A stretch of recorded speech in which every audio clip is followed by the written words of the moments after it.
Hello बच्चों, let us read the question in S phase of the cell cycle. Question में ये पूछ रहा है कि एस फेज जो सेल साइकिल का है इसमें क्या होता है। तो फर्स्ट है amount of DNA double in each cell, amount of DNA remain same in each cell, chromosome number in increase and amount of DNA reduce to half in each cell. So let us solve this question. According this question, the key concept is cell cycle. What is cell cycle? Cell cycle क्या करता है? Cell division को sequentially represent करता है। तो इनमें जो sequence है सेल साइकिल का वो पहले क्या है? इंटरफेज। इंटरफेज में क्या होता है? ये प्रिपेयर होते हैं किसके लिए?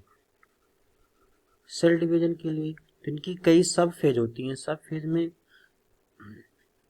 फर्स्ट है जैसे G1 फेज, इसमें क्या होता है? Cytoplasmic growth. नेक्स्ट है एस फेज, इनमें क्या होता है? ये करते हैं DNA replication and DNA doubling. DNA doubling means क्या है कि अगर डीएनए क्या है इनिशियल अमाउंट में 2C है तो किसमें कन्वर्ट हो जाएगा? 4C में। एंड नेक्स्ट है G2 phase. G2 phase means क्या होता है कि इनमें क्या होता है? Protein synthesis. और प्रोटीन सिंथेसिस होता है और इसी स्टेज में क्या होते हैं? सेल प्रिपेयर हो जाते हैं किसके लिए? सेल डिवीजन के लिए। नेक्स्ट फेज में क्या होता है? नेक्स्ट फेज है एम फेज। एम फेज में क्या होता है? इसी फेज में क्या होता है? सेल डिवीजन होता है। तो इसके अकॉर्डिंग अगर हम देखें तो amount of DNA double in each cell, amount of DNA remain same in each cell. सभी सेल में डीएनए सेम हो सकता है? नहीं। और ये ऑप्शन क्या है? इनकरेक्ट है।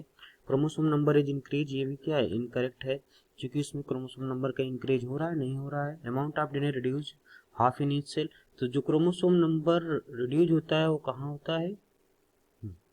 Amount of DNA is reduce half in cell, तो इसमें क्या हो रहा है? क्रोमोसोम नंबर पे क्या हो रहा है? रिड्यूस हो रहा है? नहीं हो रहा है।